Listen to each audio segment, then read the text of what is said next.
Hi hello నమస్తే welcome to I nine media and hello doctor program. So ఈ రోజు మనతో పాటు ఉన్నారు పియాట్రిషియన్ అనమాట. మొన్నటిదాకా అండ్ లాస్ట్ బ్యాక్ వీక్ చూసుకున్నట్లయితే మనము మెన్స్కి అండ్ ఉమెన్స్కి సంబంధించిన టాపిక్ తీసుకుని మరి చేసాము. ఈ రోజు కంప్లీట్గా పిల్లలకు సంబంధించిన విషయాలు అనమాట.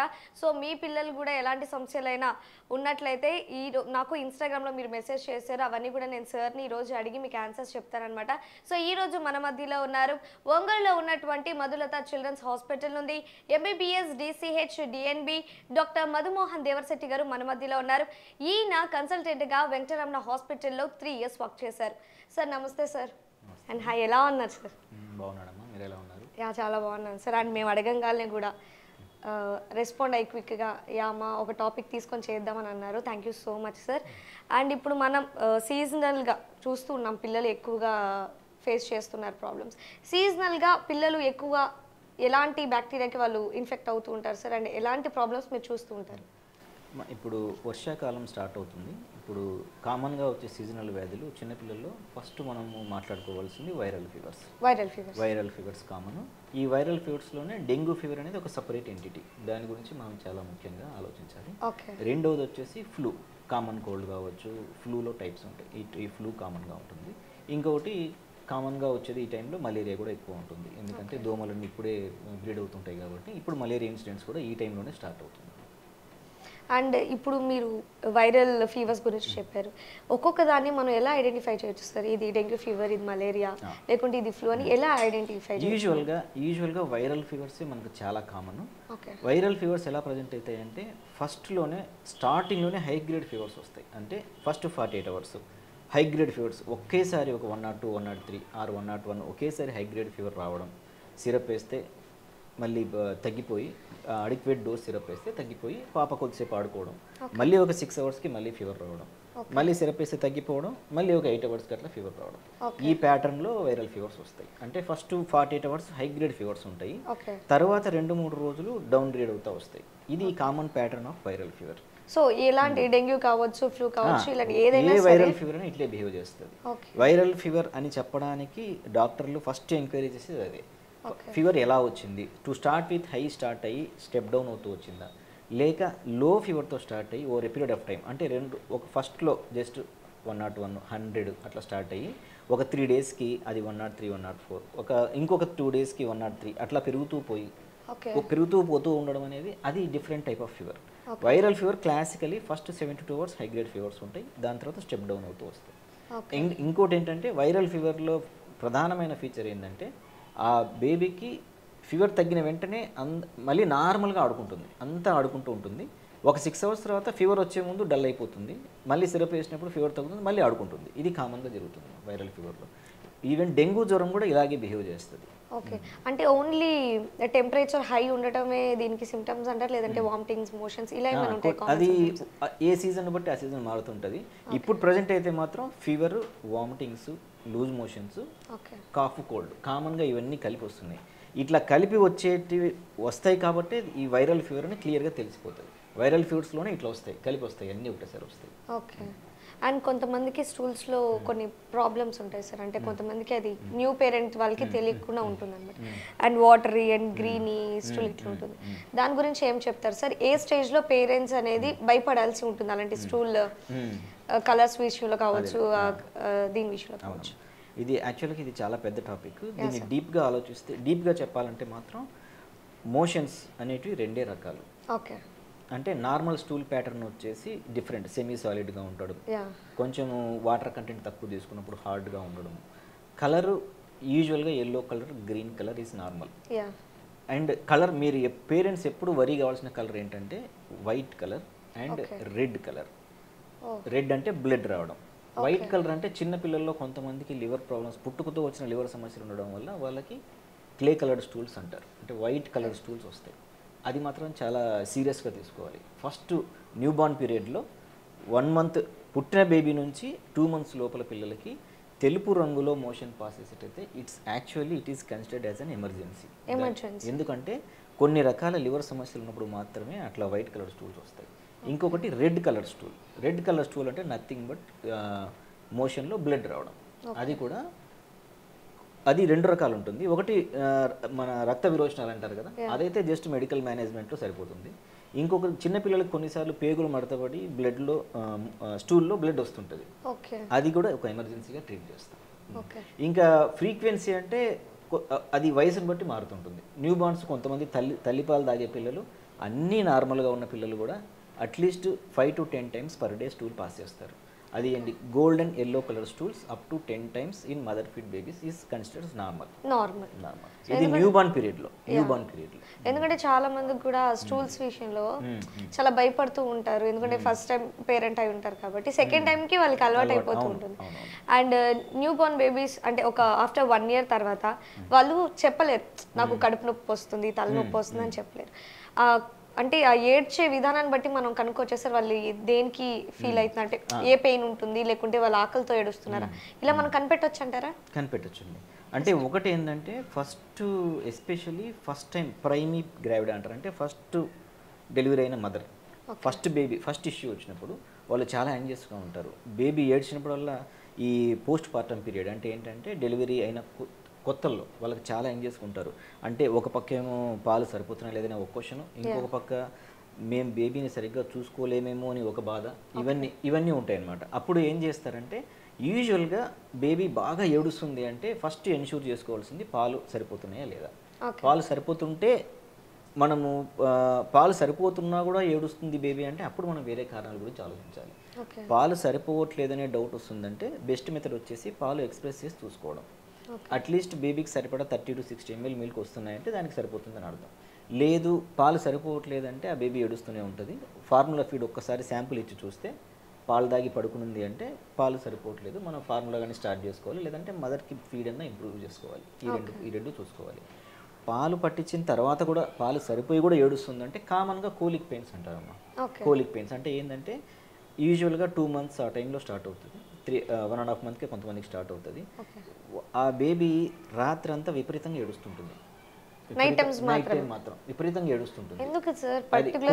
అంటే నైటే కామన్ అవి కోలిక్ పెయిన్స్, ఒక పర్టికులర్ ఫిక్స్డ్ పీరియడ్స్ ఉంటాయి అన్నమాట.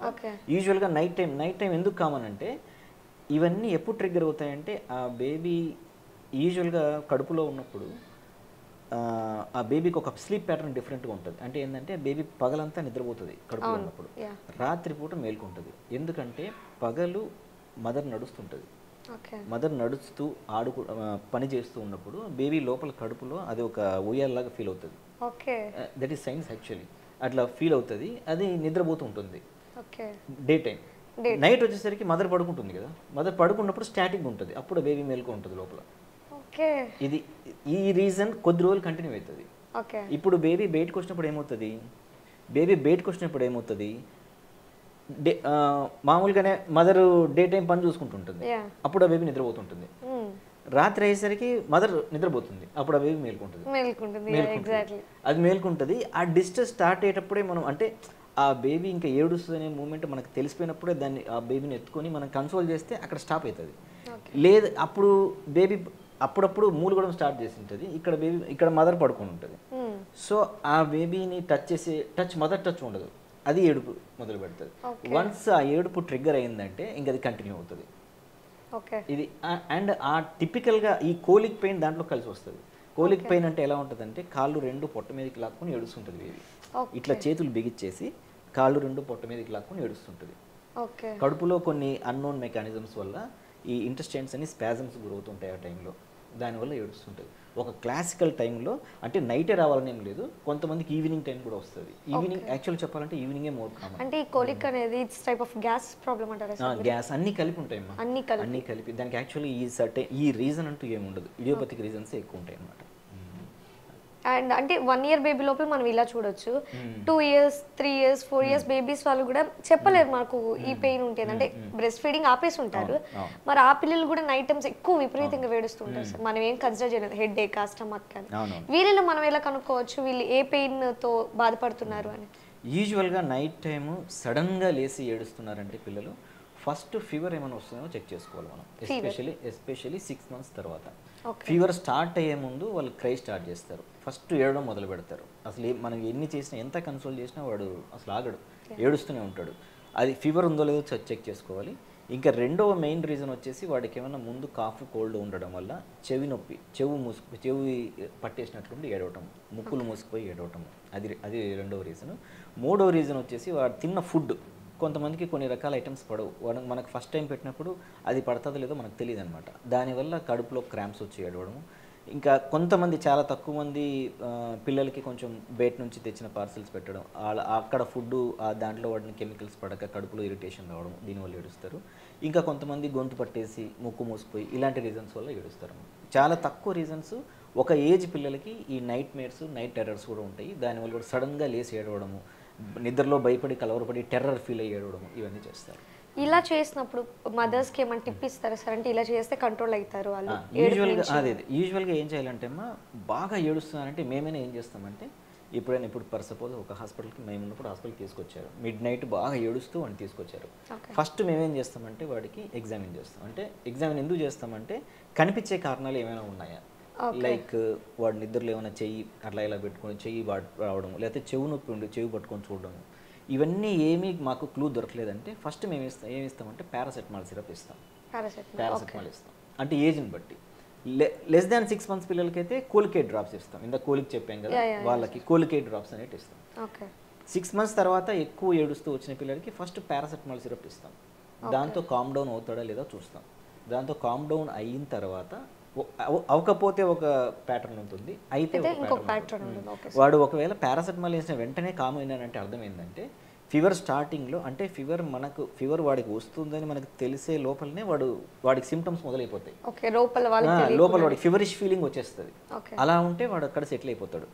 లేదు కొన్నిసార్లు చెవు నొప్పి, కడుపు నొప్పి ఇలాంటివి కూడా కొన్నిసార్లు పారాసెటమాల్కి రెస్పాండ్ అవుతాయి. అట్లా కాకుండా ఇంకా ఏడుస్తున్నాడంటే కొంచెం స్లీప్ ఇండ్యూజన్కి ఒక మెడిసిన్ ఇస్తాం.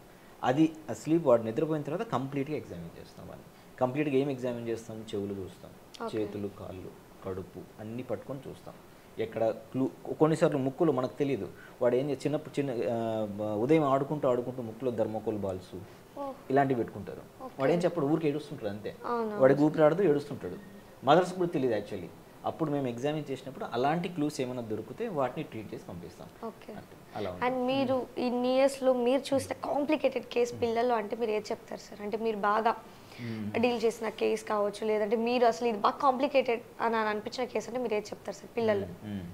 అంటే డిఫరెంట్ ఏజెస్లో డిఫరెంట్ ప్రాబ్లమ్స్ ఉంటాయి.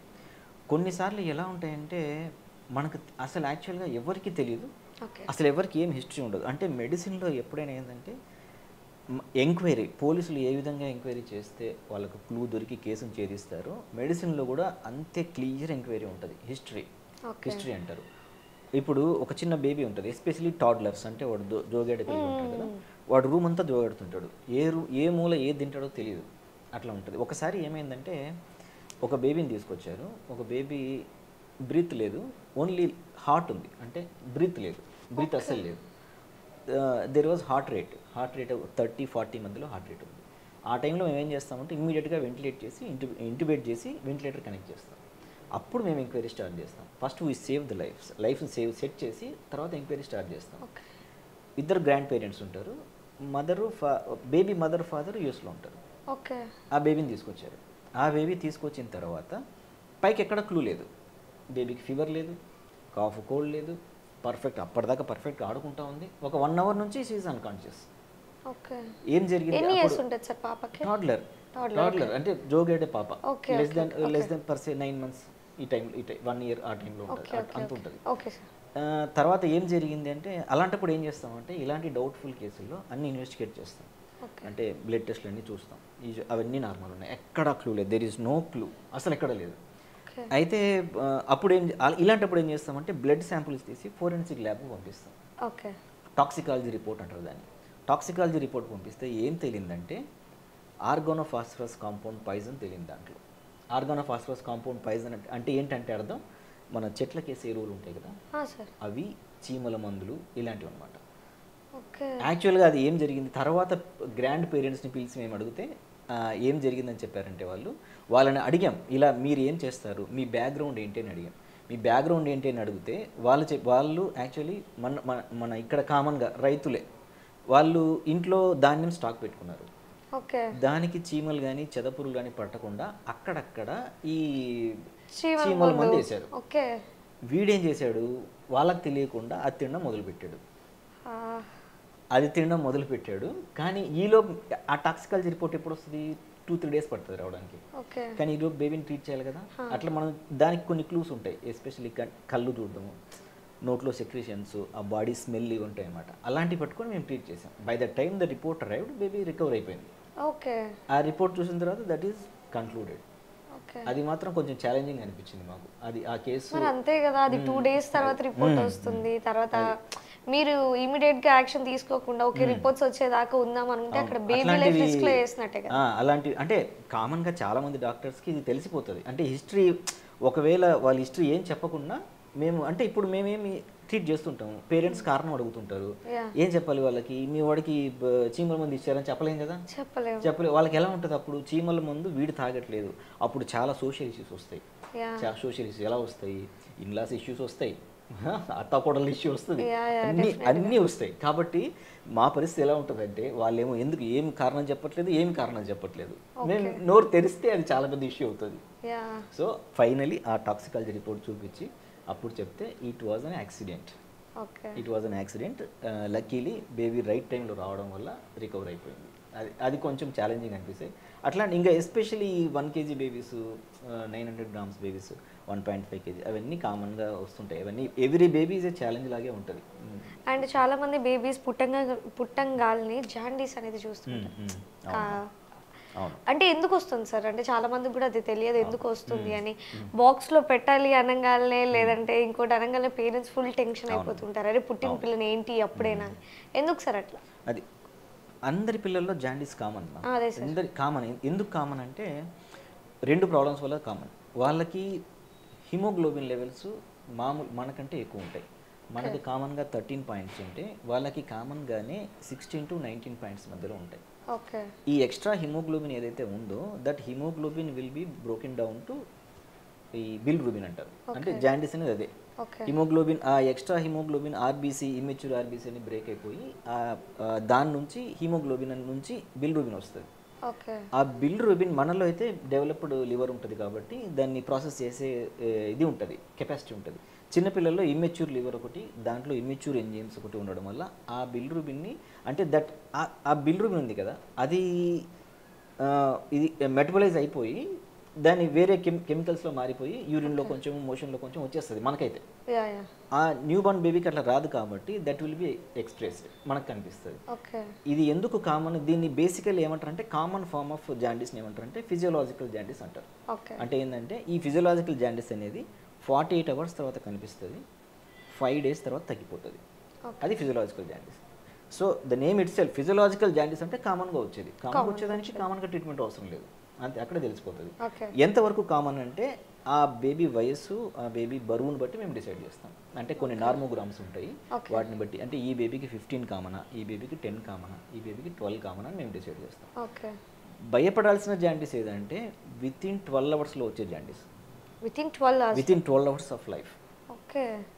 అది మాత్రం that is considered as emergency. ఎందుకు వస్తుంది అంటే మదరు బేబీ బ్లడ్ గ్రూప్స్ తేడా ఉండడం ఒకటి. అలా తేడా ఉన్నా కూడా వస్తుందమ్మా. దాన్ని ఏమంటారంటే ఏబిఓ ఇన్కంపాటబిలిటీ అంటారు. అంటే మదర్ ఓ ఉండి బేబీ ఎయిదర్ ఏ కానీ బి కానీ ఉందంటే జాండీస్ వచ్చే ఛాన్సెస్ ఎక్కువ ఉంటాయి. ఇంకా అన్నిటికంటే డేంజరస్ ఏంటంటే పాజిటివ్ నెగిటివ్. అంటే మదర్ నెగటివ్ అంటే ఫర్ సపోజ్ ఓ నెగిటివ్ ఉంది మదర్, బేబీ ఓ పాజిటివ్ ఉంది అంటే ఫస్ట్ ప్రెగ్నెన్సీకి ఏమి రాదు, సెకండ్ ప్రెగ్నెన్సీకి వస్తుంది. ఎందుకంటే ఈ పాజిటివ్ అనేది నెగిటివ్ మదర్లోకి వెళ్ళినప్పుడు దానికి అగెనిస్ట్గా యాంటీబాడీస్ ఫామ్ అవుతాయి. ఈ యాంటీబాడీస్ నెక్స్ట్ బేబీకి ప్రాబ్లం క్రియేట్ చేస్తాయి. దీన్ని న్యూట్రలైజ్ చేయడానికి మన గైనకాలజిస్ట్ డాక్టర్స్ ఏం చేస్తారంటే యాంటీ-డి అనే ఒక ఇంజెక్షన్ ఇస్తారు. పొరపాటున ఆ ఇంజెక్షన్ ఇవ్వడం కానీ మిస్ అయినా లేక ఆ ఇంజెక్షన్ టైటర్స్ నెక్స్ట్ ప్రెగ్నెన్సీలో తగ్గిన ఈ బేబీకి జాండీస్ వచ్చే రిస్క్ ఎక్కువ ఉంటుంది. అది మాత్రం చాలా డేంజరస్ జాండీస్ కన్సిడర్ చేస్తాం. ఇంకొక అన్నిటికంటే ఇందాక చెప్పాను కదా వైట్ కలర్ స్టూల్స్ వస్తాయి జాండీస్. అది జాండీస్ కూడా వైట్ కలర్ స్టూల్ వస్తుంది. యూజువల్గా మన కామన్గా బేబీస్ ఎలా ఉంటారంటే యూరిన్ వైట్ రావాలి, మోషన్ ఎల్లో రావాలి. ఈ ప్రాబ్లమాటిక్ జాండీస్ ఉన్న న్యూ బార్న్ బేబీస్కి ఏంటంటే యూరిన్ ఎల్లోగా వస్తుంది, మోషన్ వైట్ వస్తుంది. అట్లా వచ్చిందంటే అర్థం ఏంటంటే లివర్ ప్రాబ్లం, పుట్టుకతోనే వాడికి లివర్ ప్రాబ్లం ఉంది. అది చాలా ఎమర్జెన్సీగా కన్సిడర్ చేస్తాము, దాన్ని థరోగా ఇన్వెస్టిగేట్ చేస్తాము. అండ్ కొంతమంది బేబీస్ చాలా కేసెస్లో డెలివరీ టైంలో బేబీ లోపలే మస్టర్డ్ తింది అని అంటుంటారు. దాన్ని ఎలా ట్రీట్ చేస్తారు అంటే ఎలా ఐడెంటిఫై చేస్తారు అది కూడా, అండ్ ఎలా ట్రీట్మెంట్ ఎలా ఉంటుంది, అది మన అంటే ప్రాబ్లం వస్తారు పిల్లలకి అలా? అది అంటే దాన్ని రెండు భాగాలుగా విభజించవచ్చు. ఒకటి ఏంటంటే టర్మ్ బేబీ, అంటే నెలలు పూర్తిగా నిండి అండ్ నెలలు దాటిన తర్వాత ఉన్న ప్రెగ్నెన్సీ. వాటిలో ఏం జరుగుతుందంటే ఆ నెలలు దాటినప్పుడు వాడు మోషన్ పాస్ చేస్తాడు, లోపల మోషన్ పాస్ చేసి దాన్నే మింగుతాడు మళ్ళీ, అది లంగ్స్లోకి వెళ్ళడం ఇదంతా జరుగుతుంది అనమాట. అది జరగడం వల్ల ఏమవుతుందంటే అది it's a highly irritant chemical, అది లోపల హైలీ ఇరిటెంట్. అదేంటంటే ఆ మోషన్ అనేది లోపల కడుపులో వాడికి ఎలా వస్తుంది, అసలు పాలు తాగడం ఎలా వస్తుంది మరి కదా, అది బిగ్ క్వశ్చన్ కదా. కానీ యాక్చువల్గా ఏంటంటే ఆ మోషన్ అంటే ఏం లేదు, అదేందమ్మా వాడి కడుపులో వూంబ్లో ఉండే ఎపిథీలియల్ సెల్స్, వాడి ఉమ్మ నీరు ఉంటుంది కదా, ఆ ఉమ్మ నీరు అదంతా వాడు మింగుతుంటాడు, మామూలుగానే మింగుతుంటాడు. ఇప్పుడు కడుపులో కూడా బేబీ యూరిన్ పాస్ చేస్తుంది. దానికి ఎలా వచ్చింది అంటే అంటే ఈ ఆమ్నియాటిక్ ఫ్లూయిడ్ ఉంటుంది కదా, అదే యూరిన్ యాక్చువల్ అదే రీసైకిల్ అవుతూ ఉంటుంది, అదే రీసైకిల్ అవుతూ ఉంటుంది. ఎందుకంటే అది స్టెరైల్, అక్కడ ఏం ఉండదు కదా, ఆల్రెడీ ఆమ్నియాటిక్ ఫ్లూయిడ్ స్టెరైల్, అదే రీసైకిల్ అవుతూ ఉంటుంది అనమాట. ఈ బేబీ పుట్టిన తర్వాత ఈ మొదటి నుంచి తిన్న ఎపిథీలియల్ సెల్స్ అన్నీ ఉంటాయి కదా, అవన్నీ మోషన్గా ఫామ్ అయ్యి బయటకు వచ్చేస్తుంది. ముందే పాస్ చేసిందంటే అంటే 9 months దాటి అంటే డెలివరీ టైం దాటిన తర్వాత ఇది వచ్చింది, ఇది జరుగుతుంది. అంతకంటే ముందు కొన్నిసార్లు ఏమవుతుందంటే 33-34 వీక్స్ కూడా పాస్ చేస్తారు లోపలే. ఎందుకు పాస్ చేస్తారంటే లోపల బేబీకి డిస్ట్రెస్ జరుగుతుంది, అంటే లోపల ఆ బేబీకి వాతావరణం సరిగ్గా ఉండదు.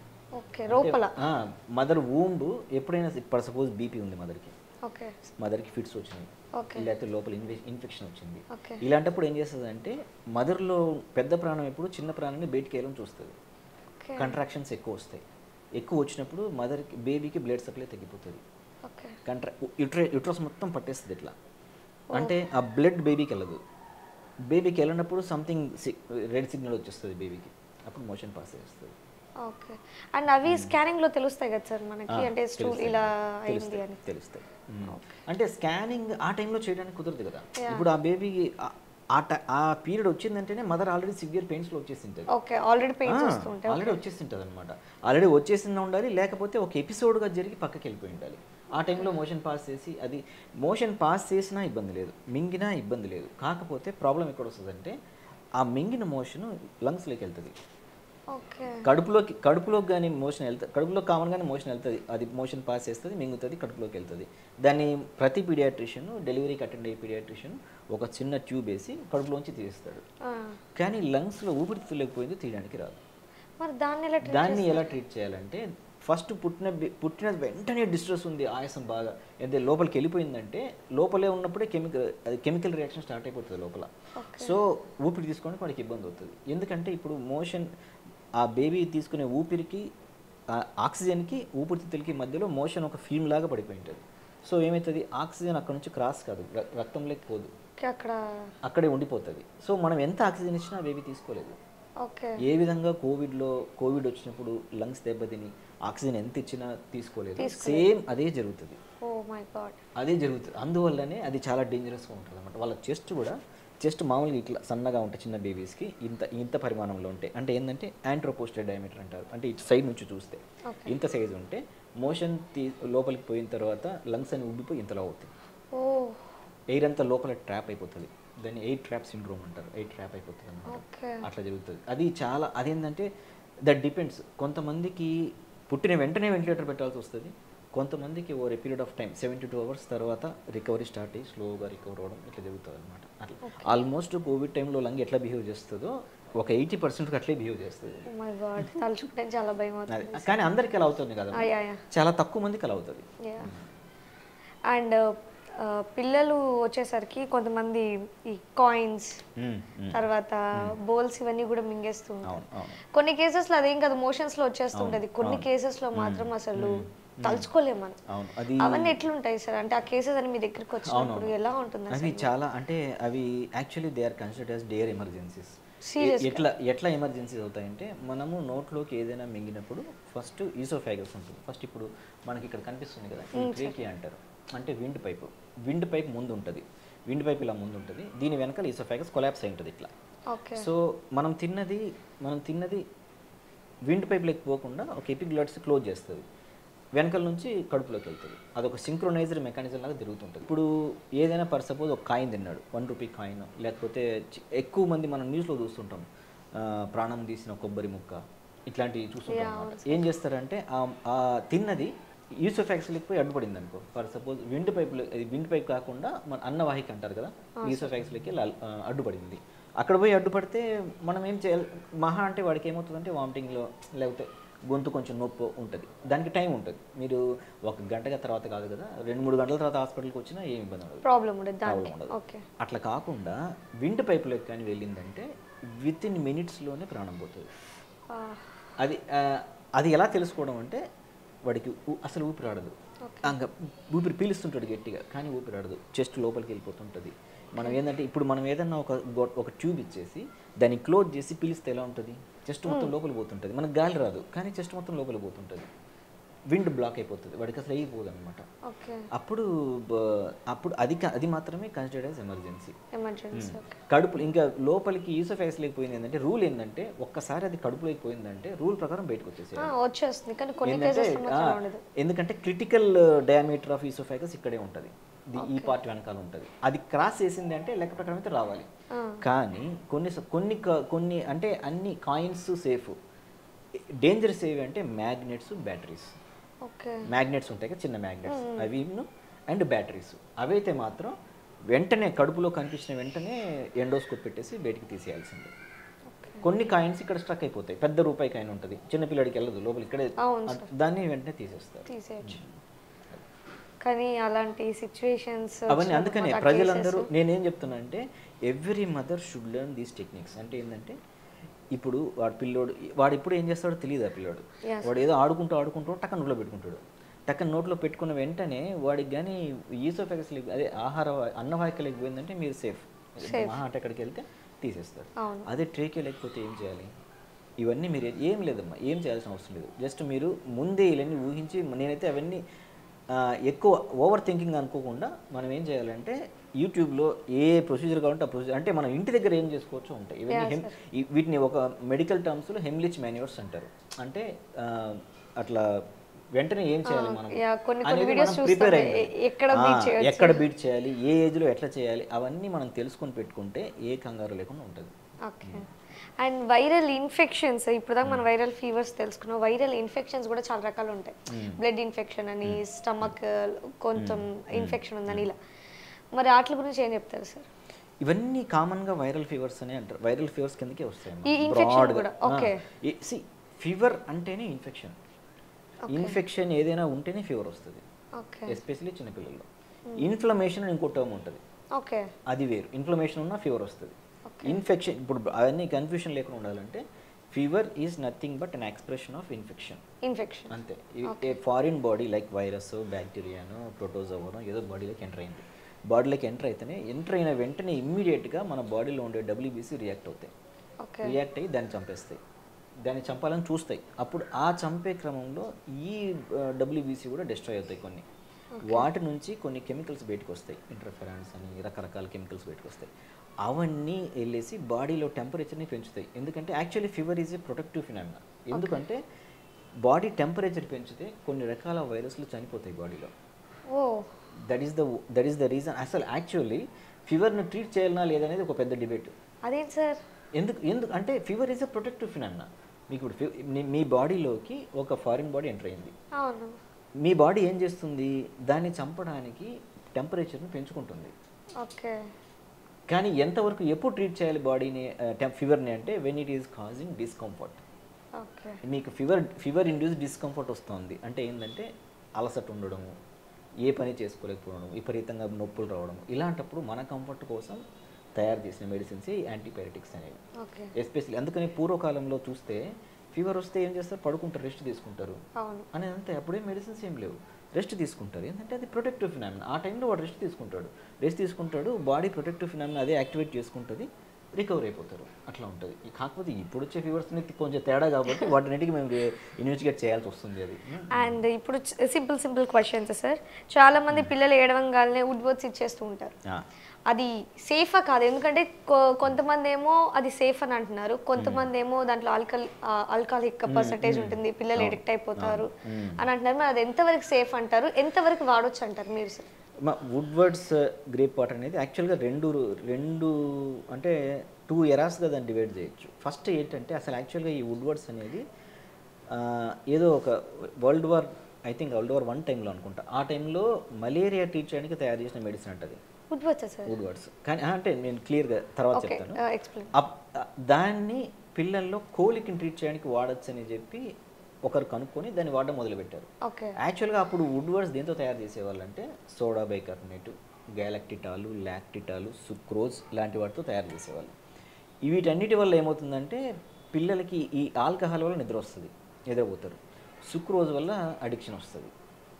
ఇలా ఉండడం వల్ల కొన్ని కంట్రీస్లో దాన్ని బ్యాన్ చేశారు అప్పట్లో.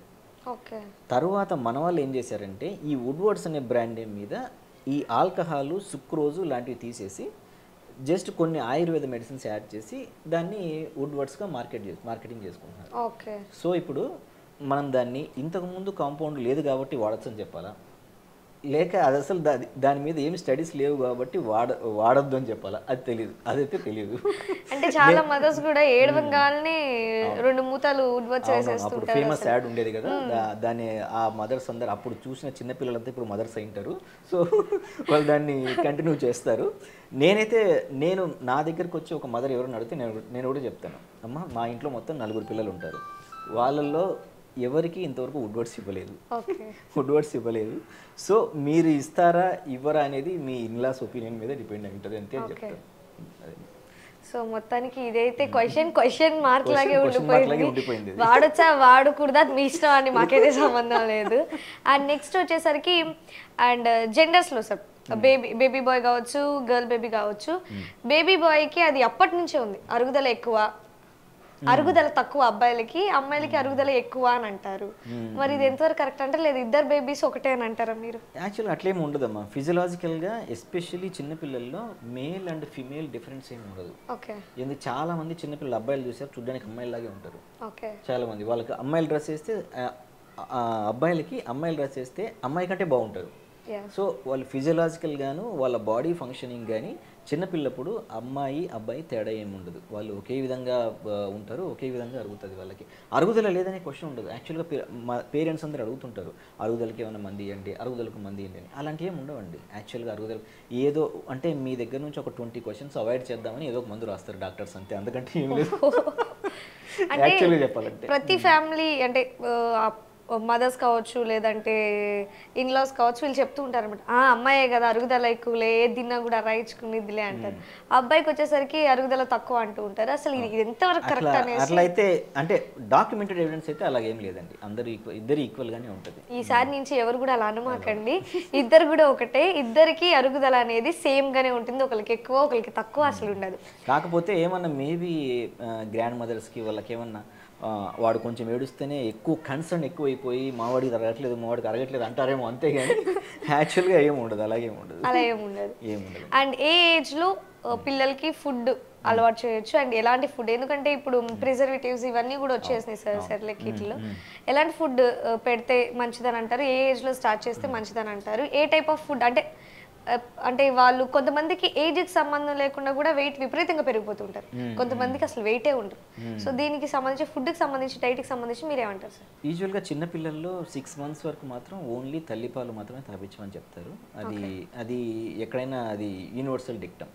తల్లిపాలు ఎస్పెషల్లీ మదర్ ఫీడ్ డిపెండ్ అయిన వాళ్ళు మాత్రం 6 months వరకు కంపల్సరీ తల్లిపాల మించి ఇంకేం ఇవ్వకూడదు. ఫార్ములా ఫీడ్ అలవాటు చేసిన వాళ్ళకి మాత్రం 5 months కంప్లీట్ అంటే 6 months ఎంటర్ అయినప్పుడే పెట్టుకోవచ్చు, పెట్టడం స్టార్ట్ చేయొచ్చు. ఫస్ట్ మేమేం చెప్తామంటే first single cereal food start చేయమంటాం. అంటే సింగిల్ సిరియల్ అంటే ఎయిదర్ రైస్ కానీ వీట్తో అంటే మనం రైస్ ఎక్కువ వాడతాం, నార్త్ ఇండియన్స్ వీట్ కానీ ఎక్కువ వాడతారు. అవి ఎలా ఇవ్వాలి అంటే ఫస్ట్లో ఫిక్స్డ్ క్వాంటిటీలో ఒక 1 స్పూన్ ఆర్ 2 స్పూన్ హాట్ వాటర్లో మిక్స్ చేసుకొని జస్ట్ పాల కంటే కొంచెం చిక్కగా మన చట్నీ లాగా చేసుకొని ఒక స్పూన్ ఇవ్వని చెప్తాం ఫస్ట్. అది కొంచెం అలవాటు అయిన తర్వాత ఫ్రూట్ ఏదైనా మెత్తగా చేసి ఏదైనా స్మాష్ ఒక ఫ్రూట్ ఏదైనా మెత్తగా చేసుకొని ఇవ్వచ్చు అని చెప్తాం. ఫస్ట్ ఒక ఫీడ్ సెమీ సాలిడ్ ఫీడ్ ఒకరితో స్టార్ట్ చేసి తర్వాత 2 టైమ్స్ తర్వాత 3 టైమ్స్ పెట్టుకొని చెప్తాం. ఇవి ఇట్లా ఉంటాయి. ఇంకా తర్వాత 9 మంత్స్ తర్వాత మల్టీగ్రెయిన్స్ సిరియల్స్ అని కొందరు ఇంట్లో చేసినవి జీడిపప్పులు అన్నీ కలిపి చేస్తారు కదా, అవన్నీ పెట్టుకోవచ్చు అని చెప్తాం. అండ్ పిల్లలు వచ్చేసరికి పేరెంట్స్గా ఉన్న వాళ్ళ ఇంట్లో ఫీవర్కి ఈ సిరప్ ఉంటే మంచిది, కాఫ్కి ఈ సిరప్ ఉంటే మంచిది, కోల్డ్కి ఈ సిరప్ ఉంటే మంచిది అని అంటే ఏది మీరు రికమెండ్ చేస్తారు సార్? అంటే రికమెండ్ అని కాదమ్మా, యాక్చువల్లీ వీటన్నిటిని ఏంటంటే ఓటీసీ ఆన్ కౌంటర్ మెడిసిన్స్ అంటారు. అంటే ప్రతి ఫ్యామిలీలో ఇవి ఉంటే ఇప్పుడు మనకి ఫర్ సపోజ్ జలుబు దగ్గు ఒళ్ళు నొప్పులు రంగాలే ప్రతి ఒక్కరు పారాసెటమాల్ వేసేసుకుంటూ ఉంటారు. చిన్నపిల్లల్లో కూడా పారాసెటమాల్ ఏమో ఫస్ట్ అయితే ఇంట్లో పారాసెటమాల్ సిరప్ పెట్టుకోవడమే సేఫ్. పారాసెటమాల్ సిరప్ వస్తుంది, డ్రాప్స్ ఉంటాయి. మీరు ఎవరిని ఏం అడగాల్సిన అవసరం లేదు, జస్ట్ పారాసెటమాల్ సిరప్ తీసుకోండి. దాని మీద ఎవ్రీ పారాసెటమాల్ సిరప్ మీద ఏ ఏజ్కి ఎంత వేయాలి అని ఉంటుంది, క్లియర్గా రాసి ఉంటుంది. దాని ప్రకారం మీరు ఎమర్జెన్సీలో ఫస్ట్ అది వాడుకోండి. అది వాడేసి దాని తర్వాత అది వేసినా కూడా ఫీవర్ తగ్గట్లేదు అంటే మాత్రమే డాక్టర్ దగ్గర తీసుకెళ్తే సరిపోతుంది. అండ్ నెబులైజర్స్ పిల్లలకి పెట్టేటప్పుడు ఏ స్టేజ్లో పెడతారు సార్? అండ్ ఎప్పుడు దాన్ని మీరు పెట్టాలి అని చెప్తారు? నెబులైజర్ పెట్టే పర్పస్లు యాక్చువల్గా న్యూ బార్న్ పీరియడ్ నుంచి కూడా ఉంటాయి. అంటే నెబులైజర్ అనగానే అది ఏదో మెడిసిన్ ఇచ్చేది ఏదో అంటే చాలామందికి ఒక మిత్ ఉంటుంది. అంటే మిస్కన్సెప్షన్ ఏముంటుందంటే నెబులైజర్ అంత సీరియస్ లేదు కదా అంటారు. అంటే సీరియస్గా ఉన్నవాడికి నెబులైజర్ పెట్టాలని కాదు. ఇప్పుడు మనము జలుబు చేస్తే స్టీమ్ పెట్టుకుంటాం కదా, పెద్దవాళ్ళము స్టీమ్ పెట్టుకుంటాం, హాట్ స్టీమ్ పెడతాం. చిన్నపిల్లలకి ఆ హాట్ స్టీమ్ పెట్టలేము కాబట్టి చాలామంది డాక్టర్స్ ఏంటంటే కోల్డ్ స్టీమ్, నెబులైజర్ అంటే nothing but it gives cold steam అంతే.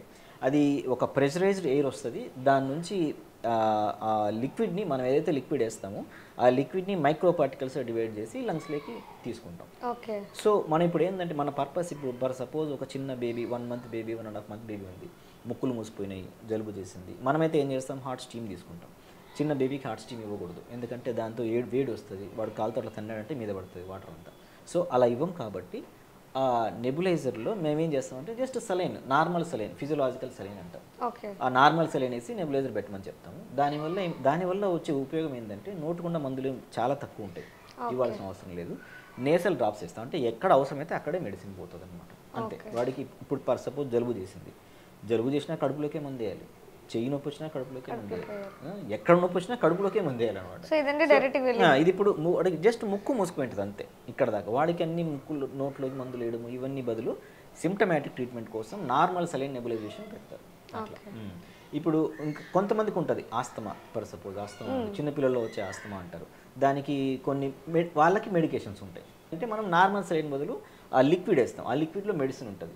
That liquid will be converted to మైక్రాన్స్లో చిన్న డ్రాప్స్ లాగా మైక్రో డ్రాప్లెట్స్ లాగా అవుతుంది.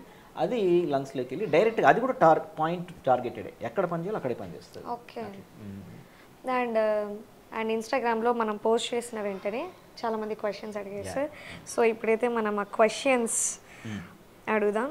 అండ్ సో ఫస్ట్ వచ్చేసేసి ఆశా జ్యోతి అంటే సార్, మా బాబుకి వామిటింగ్స్ అండ్ మోషన్స్ మందులు వాడుతున్నాం, తగ్గుతుంది కానీ మళ్ళీ రిపీట్ అవుతుంది, మళ్ళీ ఎందుకు రిపీట్ అవుతుంది, అసలు ఏంటి ప్రాబ్లం, 18 మంత్ మా బాబుకి అని మెసేజ్ చేశారు సార్.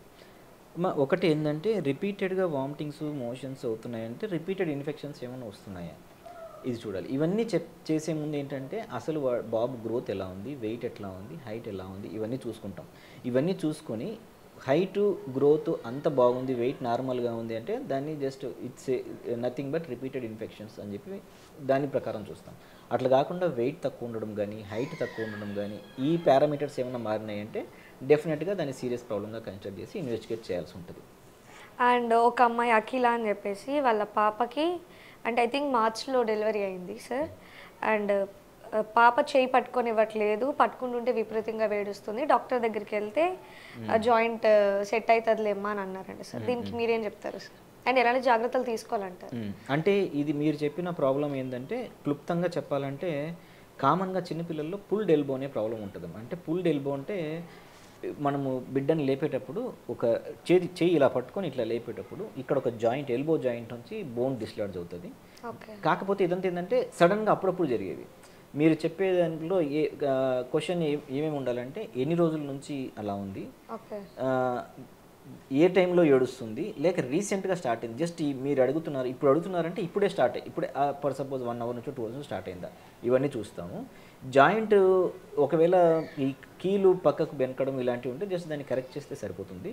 కానీ మీరు ఇప్పుడు 3 మంత్స్ బేబీ అంటున్నారు కాబట్టి ఎప్పటి నుంచి ఉంటుంది అది చూసుకోవాల్సి ఉంటుంది. కొన్నిసార్లు ఈ షోల్డర్ జాయింట్ డిస్లొకేట్ అవ్వడము ఇవన్నీ కూడా ప్రాబ్లమ్స్ ఉంటాయి. అది ఎక్కడ ప్రాబ్లం ఉందో క్లియర్గా ఎగ్జామిన్ చేసిన తర్వాత మాత్రమే తెలుస్తుందమ్మా ఈ ప్రాబ్లం. అండ్ ఇంకొకటి వచ్చేసి మమ్స్ గురించి అడిగారు సార్, దీని గురించి ఏం చెప్తారు? అంటే ఎలాంటి జాగ్రత్తలు తీసుకుంటే ఇలాంటి మమ్స్ రాకుండా ఉంటాయి? మమ్స్ ఇప్పుడు పెద్ద ఎపిడమిక్ అయింది, ఒక పెద్ద అవుట్ బ్రేక్ లాగా ఉంది. అంటే ఇప్పుడు కొంచెం తగ్గుతున్నాయి, బట్ సమ్మర్లో మాత్రం చాలా విపరీతంగా సార్, అసలు ప్రతి పిల్లల్లో కూడా చూస్తూ ఉంటాం మమ్స్ కేసులు చూస్తున్నాము. ఇది ఎందుకు జరిగింది అంటే యాక్చువల్గా కొన్ని రోజుల వరకు ఏమనుకున్నారంటే ఎంఆర్ వ్యాక్సిన్ వేసేవాళ్ళు. ఇంతకుముందు ఎంఎంఆర్ అని ఉండేది. సో ఎంఎంఆర్ అంటే ప్రైవేట్ సైడ్ ఇప్పటికి కూడా ఎంఎంఆర్ వేస్తాం, గవర్నమెంట్ సైడ్ ఎంఆర్ అని ఉంది, అంటే మీజిల్స్ రుబెల్లా. ఎంఎంఆర్ అంటే mumps measles rubella. So this M is missing, third M పోయింది, సెకండ్ మధ్యలో ఉన్న ఎమ్ పోయింది, ఆ ఎమ్ పోయింది. సో గవర్నమెంట్ సైడ్ వేసిన అందరికీ ఎంఆర్ మీజిల్స్ రుబెల్లా మాత్రమే వేశారు. మమ్స్ అది మిస్ అయింది. యాక్చువల్ కొందరు ఏమంటారంటే ఆ ఎమ్ అప్పుడు మమ్స్ అది మిస్ అయింది కాబట్టి ఇప్పుడు అందరికీ ఎపిడమిక్ లాగా వస్తుందని అంటారు. కానీ కొన్ని స్టడీస్లో ఏం తెలిసాయి అంటే ఆ ఎంఎంఆర్ వ్యాక్సిన్లో మమ్స్కి ఏదైతే వైరల్ స్ట్రెయిన్ వాడారో ఇప్పుడు వచ్చే మమ్స్కి ఆ స్ట్రెయిన్కి సంబంధం లేదు, ఇది డిఫరెంట్ స్ట్రెయిన్ అంటారు.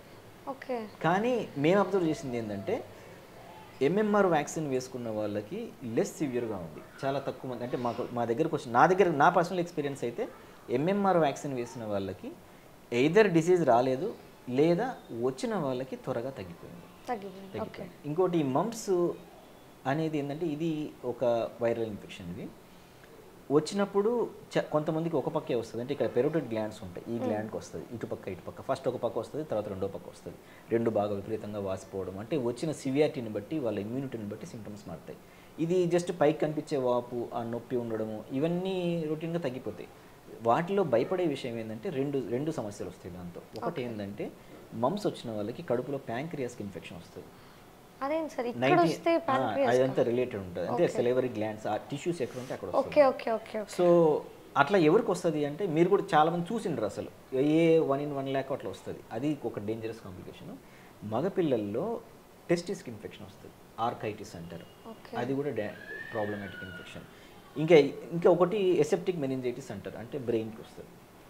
అవి వస్తేనే ప్రాబ్లం, అవి రానంత వరకు మమ్స్ ఇది ఎంతలా వాసినా కూడా మనకేం వచ్చే సమస్య లేదు. కానీ మమ్స్ వచ్చిన పిల్లల్ని అయితే ఫస్ట్ డాక్టర్ దగ్గరికి తీసుకెళ్తాం బెస్ట్ అని చెప్తారు. ఓన్లీ మేము వాడేది కూడా ఏమి ఉండదమ్మా, జస్ట్ వాపు వచ్చి నొప్పి ఉందంటే ఓన్లీ పారాసెటమాల్ ఇస్తాం అంతే. దానికి కూడా పారాసెటమాల్, ఓన్లీ పారాసెటమాల్ ఆర్ ఇంకా ఎక్కువ ప్రాబ్లం ఉంటే కాంబిఫ్లామ్ ఇస్తాం, అంతకంటే ఇంకేం ఇచ్చేది ఉండదు. అండ్ పిల్లలకి ఏదైనా వ్యాక్సిన్ వేయించాల్సిన మంత్లో వాళ్ళు ఏపీలేకపోయారు, అండ్ తర్వాత ఏమైనా ప్రాబ్లమ్స్ వస్తాయా అని అడిగారు అనమాట వ్యాక్సిన్స్ గురించి. దీనికి ఏమంటారు అసలు, వ్యాక్సిన్స్ అవసరమా అని కూడా అడిగారు. వ్యాక్సిన్స్ అవసరమా అనేది బిగ్ డిబేట్. ఎందుకంటే నో వ్యాక్సిన్ గ్రూప్ అని ఒకటి తయారవుతుంది ఇప్పుడు ప్రపంచంలో. నో వ్యాక్సిన్ గ్రూప్ అని ఒక చిన్నపాటి ఉద్యమంలాగా జరుగుతుంది అది. ఎస్పెషలీ కొంతమంది అమెరికన్ పీపుల్, కొంతమంది యూరోపియన్ కంట్రీస్లో నో వ్యాక్సిన్ గ్రూప్ అంటే మేము వ్యాక్సిన్ వేయించుకోము, వ్యాక్సిన్ మాకు అవసరం లేదు. ఎందుకంటే కొన్నిసార్లు కొన్ని వ్యాక్సిన్స్ వల్ల కొన్ని ప్రాబ్లమ్స్ వస్తాయి కూడా. ఎందుకంటే ఏ మెడిసిన్ అయినా ఎఫెక్ట్ దాని సైడ్ ఎఫెక్ట్ లేదు అంటే ఎఫెక్ట్ కూడా లేదని అర్థం. మా వరకు అలోపతిలో మెడిసిన్స్ అని ఎలా ఉంటాయంటే అన్నిటికీ ఎఫెక్ట్ ఉంటుంది, అన్నిటికీ ఏదో ఒక సైడ్ ఎఫెక్ట్ ఉంటుంది. కాకపోతే మన ఎఫెక్ట్ ముఖ్యమా సైడ్ ఎఫెక్ట్ ముఖ్యమా అని ఆలోచించుకోవాలి. అట్లనే వ్యాక్సిన్స్ విషయంలో కొంతమంది ఏంటంటే ఎస్పెషల్లీ కొన్ని రకాల వ్యాక్సిన్స్ కొంచెం బిహేవియరల్ డిజార్డర్స్ క్రియేట్ చేస్తున్నాయి అని చెప్పి వాళ్ళకు ఒక భయం పుట్టింది. అది కొన్నిసార్లు అది నిజమైంది కూడా. ఎట్లా అంటే 10 lakh పీపుల్కి ఒకరికి ప్రాబ్లం వస్తుంది, ఆ ఒక్కరిని దృష్టిలో పెట్టుకొని మిగిలిన 10 lakh పీపుల్ మనం రిస్క్లో పెట్టలేము కదా అని తయారు చేసింది ఈ వ్యాక్సిన్స్. సో దానివల్ల వ్యాక్సిన్స్ అసలు వేయించుకోవాలా అనే క్వశ్చన్ కూడా ఇప్పుడు వస్తుంది యాక్చువల్గా చెప్పాలంటే. మీరేమంటారు సార్ అసలు వ్యాక్సిన్? నేనైతే 100% వేయించమని చెప్తా. మా పిల్లలకి ఇంతవరకు మార్కెట్లో అవైలబుల్ ఉన్న వ్యాక్సిన్స్ అన్నీ వేసేసాం, అన్ని మార్కెట్లో అవైలబుల్ ఉన్న అన్ని వ్యాక్సిన్స్ వేసేసాం. ఒకవేళ ఇప్పుడు 11th month లో వేపియాల్సిన వ్యాక్సిన్ మిస్ అయ్యారు, నెక్స్ట్ అదే వ్యాక్సిన్ వాళ్ళు మళ్ళీ నెక్స్ట్ ఎప్పుడు ఇవన్నీ ఎలా ఉంటాయంటే వ్యాక్సిన్ మిస్ అయితే బెటర్ లేట్ దాన్ నెవర్ అంటారు. అంటే వ్యాక్సిన్ మిస్ అయిందంటే ఎప్పుడు గుర్తొస్తే అప్పుడు వేసుకోవడం అంతే, దానివల్ల ప్రాబ్లం ఉండదు. కాకపోతే అన్నిటికీ ఒక కట్ ఆఫ్ ఏజ్ ఉంటుంది.